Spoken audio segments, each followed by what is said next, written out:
everyone, I'm Jax, and today we're going to take a look at the next question in our New Year, New Way series. What habits of others annoy you the most?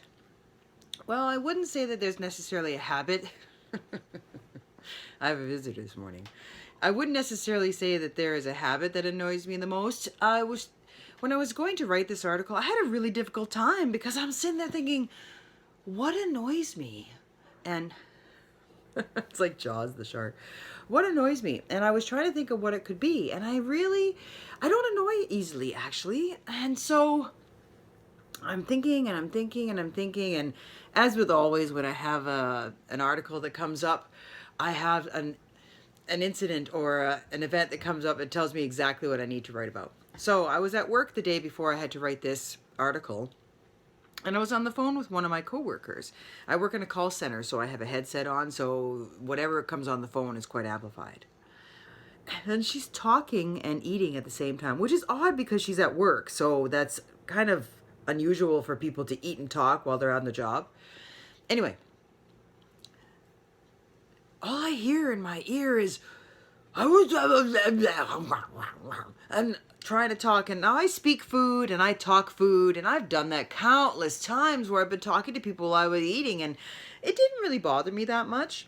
But there is an actual disorder, they call it. I hate the word disorder because that's like anti-order, but anyway, and it's called misophonia. And this disorder basically has people that are really, really, really affected by people who eat. Now, I'm married to one of those. And it really comes into play when I'm eating my potato chips. And even though I'm on the couch across the room with my hubby, he's sitting there going, oh, and another crunch, oh, and you can physically see how it affects him and how his jaw gets tight and his eyes get closed and he really, really gets bothered. So as the dutiful wife, and I try to watch my crunch volume because I've been bothersome. Anyway, when I was thinking about what truly annoys me, I wouldn't say that it annoys me. I don't like the word annoy because, I don't know, it just, the word annoys me. That's too funny. Anyway, there's a story that I found about what really truly annoys me, and I wouldn't say that it annoys me necessarily, but I would say that it makes me very passionate. It's about elephants, and elephants themselves don't annoy me. I think they're fabulous creatures, and they're all this power, but at the same time you hear about them and how they can be afraid of a mouse. It's quite interesting. Anyway, so there was a story that I read that really symbolizes what gets my goat, I guess, if you want to say, or brings me to the point where I'm just saying, ugh, like that. And it's, okay, so as my friend was passing the elephants, he suddenly stopped, confused by the fact that these huge creatures were being tied by only a small rope. They were being held, by only a small rope tied to their front leg. No chains and no cages.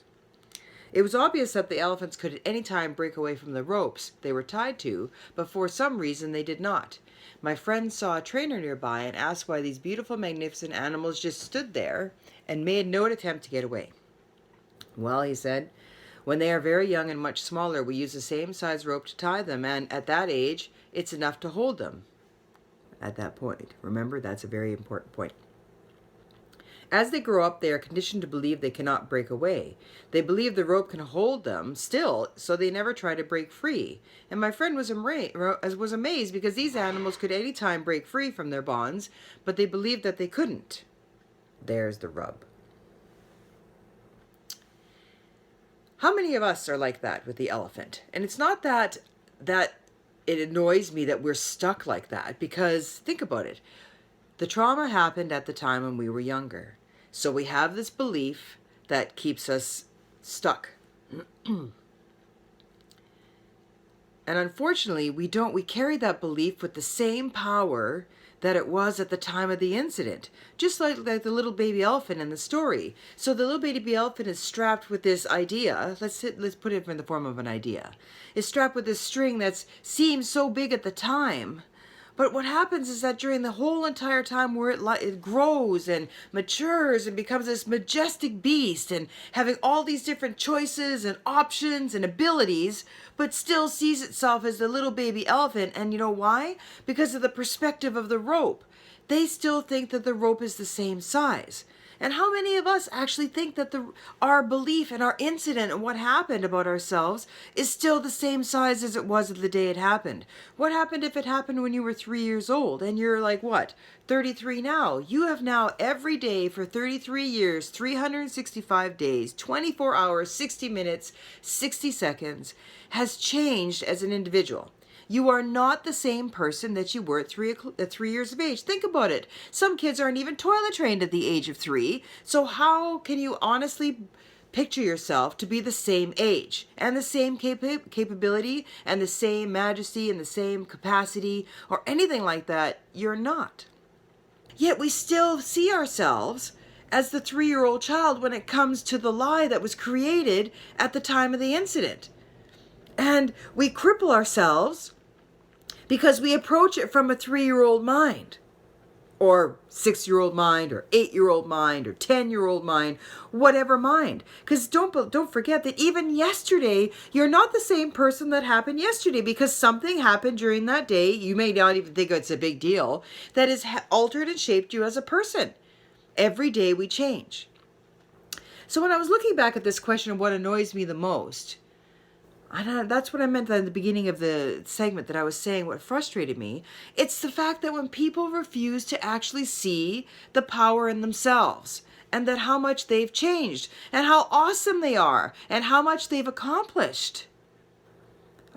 And when they're talking about personal power, and you see how those motivational speakers, how many of you actually take a look at that and go, I'm not that great, or I'm not that majestic, or I'm not that powerful, or you take a look at somebody else and you compare your weaknesses to their strengths and make yourself feel inferior. Why do we do that? Why do that? Because it's so untrue. And that's what here at the Common Guru we're really, really striving to do, is to help break the beliefs one day at a time. Because if you look at it, it's not the same. You're not the same person as when the belief happened. You may think you are, and the actual rope may feel the same, but in all actuality, it's not. So this is what we want to do here, is we actually want to help you see the rope in the proper perspective that it was. Did it keep the elephant trapped at the time that it happened? Yes. Was it strong enough to do so at the time that it happened? Yes. And did the elephant believe at the time that he couldn't get free? Yes. And that's all true for us today too, in regards to the incident that keeps us trapped. But when you step outside and realize that you're not the same person, you're nowhere near the same person. Because think about a child and what they're capable of at the age that you experienced that incident. Think about it. Were you the same person? Can you honestly, like, with the job that you're doing, could you do it at the age of 4? Could you do it at the age of 12? Even when, whatever age this incident happened? No. So it's time to step back and actually see how majestic, I don't want to call you an elephant. Sorry, but understand the concept. How majestic and powerful and awesome you are. And even though you may not feel it, and even though you may feel that the rope is still the same size, that is not true. That's the lie. That you're not who you think you are. So today, that's what we want to do. We want to actually challenge the rope size and look at it and see that just by looking at the perspective and actually seeing the power that we have right here, right now, we can just easily go, and the rope is done. Thank you for listening, everyone. I hope that this was helpful for you in some way. If you want to find new and exciting ways to connect with the Common Guru, just check down in our description box. Don't forget to subscribe. Have an awesome day. Bye.